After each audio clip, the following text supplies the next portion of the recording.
Welcome back to Friday mini blog. ఇవాళ Friday కాబట్టి నిన్నైతే కూడా పూజ చేసేస్తున్నాము.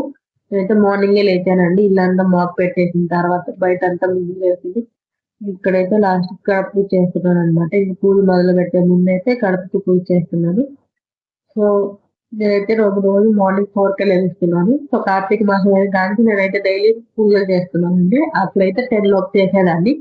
ఇప్పుడు ఏంటంటే మా స్వామి కూడా మాల వేస్తున్నారని చెప్పారు ప్రీవియస్ వీడియోలో. సో తనతో పాటు నేను కూడా పూజ చేయాలి మార్నింగ్ అని 4కి లేస్తున్నాను అనమాట. 4 నుంచి 6 లోపు అయితే పూజ అయిపోతుంది అనమాట. మధ్యలో ఇంట్లో ఒకసారి అయిపోయి పూజ చేయడానికి 5:36 అయిపోతుంది.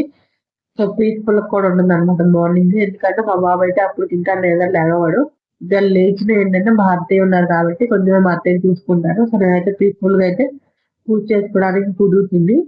సో గడప పూజ అయిపోయిన తర్వాత నేనైతే ఇంట్లో తులసమ్మకి అయితే పూజ చేశాను. నాకు ఒక చిన్న డౌట్ ఉందండి, కొంచెం కామెంట్ సెక్షన్ లో నాకైతే డౌట్ క్లియర్ చేయండి.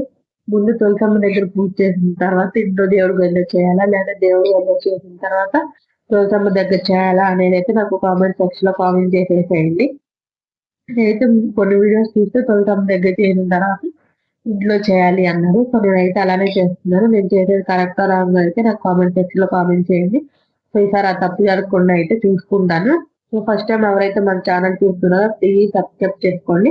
పక్కనున్న బెల్ ఐకాన్ క్లిక్ చేస్తే మనం పెట్టిన ప్రతి వీడియో నోటిఫికేషన్ అయితే మీ వరకు వచ్చేస్తుంది. సో ఇంక ఎలాంటి వీడియోస్ కావాలో కూడా నా కామెంట్ సెక్షన్ లో కామెంట్ చేస్తే సో అలాంటి వీడియోస్ అయితే చేస్తాను. నేను చెప్పాను కొంచెం అత్తయ్య ఉన్నారు వీడియోస్ చేయడానికి ఎక్కువ పాసిబిలిటీ ఉంటుంది. Thank you for watching.